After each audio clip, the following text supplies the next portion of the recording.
जिन्होंने गीता पढ़ी है वो जानते होंगे कि योगी हम उसको बोलते हैं जो दूसरे का दुख अपना दुख समझे। और गुरु नानक जी को जिन्होंने पढ़ा होगा वो जानते होंगे कि उन्होंने कहा कि माया के बीच में रह के माया से दूर हो वो योगी होता है। तो बताओ जो गद्दी पर बैठे हैं, जो गद्दी पर बैठे हैं, अभी हम लोगों ने उनका कारनामा देखा, उनके लोगों का कारनामा अभी हम लोगों ने लखीमपुर में देखा, जहां पर किसानों को कुचल दिया गया गाड़ी से, गाड़ी के टायरों से किसानों को कुचला गया। वो किसानों को तो कुचला ही गया है, लेकिन उसके साथ साथ कानून को भी कुचलने की तैयारी थी। जो लोग किसान को कुचल सकते हैं, कानून को कुचल सकते हैं, उन्हें देर नहीं लगेगी कि एक बार वो संविधान को भी कुचल देंगे। इसलिए हम आपसे निवेदन करने आए, जब हम चौधरी यशपाल जी को याद कर रहे हैं तो हमें समाज और देश को कैसे बनाना है। हमारे किसान अन्नदाता हैं, वो हमारा पेट भरते हैं, अन्नदाता हमारा पेट भरता है, हमें पहनने को कपड़े देता है, और उसको इस तरीके से अपमानित होना पड़ रहा। क्या क्या नहीं कहा जा रहा किसान भाइयों, आपको मवाली कहा जा रहा, इनका बस चले तो आतंकवादी कहते हैं आपको। न जाने कितनी बार अपमानित होना पड़ा है, लेकिन हम अपने किसानों को बधाई देना चाहते हैं। भारतीय जनता पार्टी ने कितना भी अपमानित किया होगा, लेकिन वो अपने संघर्ष से पीछे नहीं हटे हैं। उन्होंने भी ठान लिया है कि जब तक बैठे रहेंगे, जब तक ये 3 कानून वापस नहीं होंगे। और यही हमारे लोकतंत्र की ताकत है कि हम लड़ना भी जानते हैं, गद्दी पे भी बैठाना जानते हैं, और जब मौका मिलेगा तो गद्दी से हटाना भी ये जनता जानती है।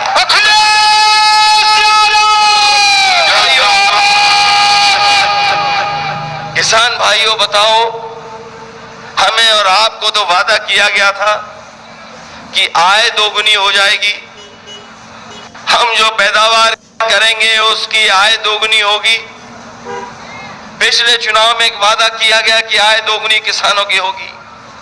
आज हिसाब किताब लगाओ किसान भाइयों, उनके बेटों, यहाँ किसान भी हैं, उनके बेटे भी हैं, हिसाब किताब लगाओ, बताओ हिसाब किताब में हम लोग कहां खड़े हैं, कहां खड़े हैं हम लोग हिसाब किताब में। कौन सी चीज महंगी नहीं हो गई। अभी तो हमारे गन्ने का हिसाब नहीं मांगा है, गन्ने का बकाया है किसानों का, लेकिन हमारे मुख्यमंत्री कहते हैं किसानों को भुगतान हमने लाखों करोड़ रुपए कर दिया है, और गन्ना न बोया करें क्योंकि डायबिटीज हो जाती है उससे। हमारे ऐसे मुख्यमंत्री हैं, वो भुगतान तो बता रहे हैं कि इतना भुगतान हो गया, लेकिन हमारे गन्ने के किसान भाई जानते हैं कि अभी भी 4000 करोड़ से ज्यादा किसानों के गन्ने का बकाया है। खेतों में गन्ना खड़ा, पिछले साल का भुगतान नहीं। यहाँ धान नहीं होता, कम धान होता है, लेकिन जिस इलाके में गाड़ी से कुचला गया किसानों को, वो धान का इलाका है। धान की कीमत क्या सरकार ने तय की? 1000 रुपया कुंटल नहीं बेच पा रहा हमारा किसान, 1000 रुपया भी नहीं बिक रहा किसान का। गन्ने का भुगतान नहीं, धान का कीमत नहीं। और सहारनपुर वाले जानते होंगे, बताओ पेट्रोल 100 रुपए पार कर गया कि नहीं कर गया पार? 100 रुपए पार। ये सरकार रही तो पेट्रोल डीजल नीचे नहीं जाएगा, आसमान छू जाएगा। यही हिसाब किताब नहीं। बताओ जो आप बाजार से कीटनाशक दवाइयां खरीद रहे हैं, डीएपी खरीदते हैं, खाद खरीद रहे, और खाद जब नापोगे, जब तौलोगे तो बताओ खाद में, बोरी में चोरी हो गई कि नहीं हो गई चोरी? जहां कीमत बढ़ा दी, जहां कीमत बढ़ी है वहीं बोरी से कुछ निकाल लिया है। और अभी तो हमने इंसेक्टिसाइड, पेस्टिसाइड और दवाइयां लेते हो उसकी कीमत नहीं नापी है।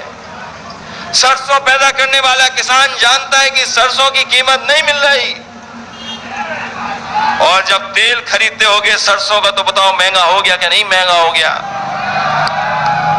यही बीजेपी वाले कहते हैं सरसों का तेल इसलिए महंगा हो गया है क्योंकि सरसों के तेल में हम मिलावट नहीं कर पा रहे हैं। आपने सुना होगा, और नहीं सुना हो तो पत्रकार साथियों दोबारा लिख देना। भारतीय जनता पार्टी के मंत्री जी ने कहा, उनसे पूछा कि आज सरसों के तेल की कीमत क्यों बढ़ गई, तो बोले इसमें हम मिलावट नहीं कर पा रहे हैं इसलिए महंगा हो गया। बताओ बीजेपी वालों, तुम्हारा ये तर्क है? ये तर्क तुम्हारा?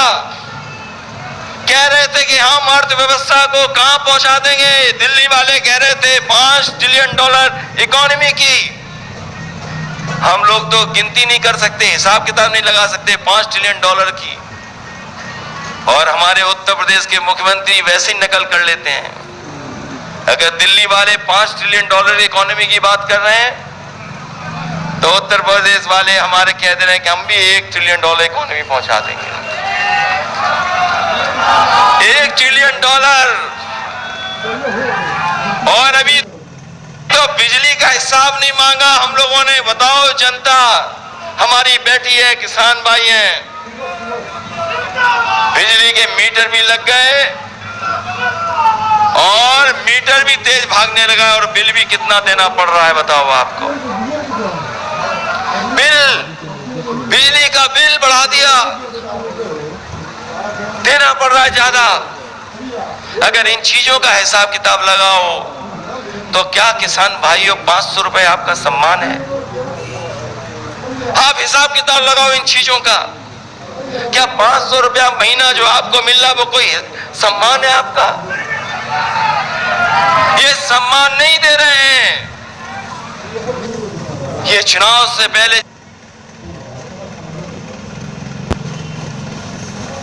कितने लोगों की जान चली गई, जाने चली गई, कोई परवाह सरकार ने नहीं की। और याद कीजिए वो तस्वीरें, आपने, हमने सबने तस्वीरें देखी। हमारे देश का इतना अपमान कोई नहीं कर सकता था जितना भारतीय जनता पार्टी ने कोरोना के समय पर किया। हमारे गरीब लोगों के लिए दाह संस्कार के लिए लकड़ी नहीं दे पाए, और अगर कहीं दाह संस्कार हो भी रहा था लोग जान न जाएं, उसको छिपाने के लिए टीन शेड लगाने का काम इसी सरकार के मुख्यमंत्री जी ने करने का काम किया। इससे ज्यादा दुख की बात क्या हो सकती है कि हमारे गरीबों का भी सम्मान से दाह संस्कार ये सरकार नहीं करा पाई। और मां गंगा जिसको हम और आप पवित्र मानते हैं, बताओ कितनी लाशें बह रही थी उसमें। चाहे वो गाजीपुर हो, बक्सर हो, बनारस के आसपास हो, इलाहाबाद हो, उन्नाव हो, कन्नौज हो, गंगा के किनारे लाशें बह रही थी। जब बीजेपी से पूछा कि लाशें कैसे बह रही हैं तो बीजेपी के लोग कहते हैं कि उत्तर प्रदेश की नहीं है, ये बिहार से सब बह करके आ रही हैं। इतना बड़ा झूठ कोई नहीं बोल सकता है। कभी गंगा नहीं उल्टी बह सकती। ये यमुना का पानी जो ऊपर से बहता नीचे चला जाता है, बताओ कोई हमें बता दो बुजुर्ग, कोई चीज नीचे से ऊपर कैसे आ जाएगी? कभी कोई चीज ऊपर से नीचे नहीं, ऊपर से नीचे तो बह सकती है लेकिन नीचे से ऊपर कैसे आएगी कोई चीज हमें बता दो। जब भारतीय जनता पार्टी से पूछा कि लाशें कहां से आ गई तो कहते हैं कि यूपी की लाशें नहीं है, ये सब बिहार से उल्टी बह करके आ गई। जो लोग लाश पर झूठ बोल सकते हैं, गरीब को अनाज छोड़ सकते हैं, चुनाव आएगा तो न जाने क्या कर देंगे, क्योंकि वो जानते हैं भारतीय जनता पार्टी के लोग इस बार जनता तैयार है भारतीय जनता पार्टी का सफाया करने के लिए। इसलिए सहारनपुर के लोगों, हम आपसे निवेदन और अपील करने आए हैं। ये चुनाव कोई छोटा चुनाव नहीं होने जा रहा है, ये छोटा चुनाव नहीं है, ये बहुत बड़ा चुनाव है, देश की तकदीर का चुनाव है, नौजवानों तुम्हारे भविष्य का चुनाव है, किसान भाइयों आपका चुनाव है। इन्होंने जो फैसले लिए हैं वो बड़े बड़े सेठ लोगों के लिए फैसले लिए हैं। याद करो वो नोटबंदी 2017 की, हम कहते कहते थक गए कि ये रुपया काला सफेद नहीं होता, ये रुपया काला सफेद नहीं होता। हम समाजवादी लोग कहते कहते थक गए, रुपया काला सफेद नहीं होता, कोई चीज सफेद और काली होती वो तो हमारा आपका लेन देन काला सफेद होता है। बताओ काला धन कहां खत्म हो गया, कहां भ्रष्टाचार खत्म हो गया? अरे गरीब भाइयों आपने तो देखा होगा, कभी फंस गए होगे मोटरसाइकिल लेकर के, तो बताओ भ्रष्टाचार खत्म हो गया क्या? अच्छी खासी 100 नंबर गाड़ी बनाई थी, 100 नंबर हमने पुलिस के लिए 100 नंबर बनाई थी। हमारे बाबा मुख्यमंत्री नाम बदल देते हैं, 100 का 112 कर दिया। बताओ 100 से 112 में कौन सी पुलिस बदल गई? ये हमारे पुलिस के लोग भी जानते हैं कि सरकार जाने वाली है, इसीलिए मुस्कुरा रही है सब। और नहीं मानते हो अकेले में पूछ लेना, ये सब जानते हैं। 100 से 112 कर दिया। अभी मामला हुआ यहां पर, नाम बदलने में हमारे मुख्यमंत्री का कोई मुकाबला नहीं है।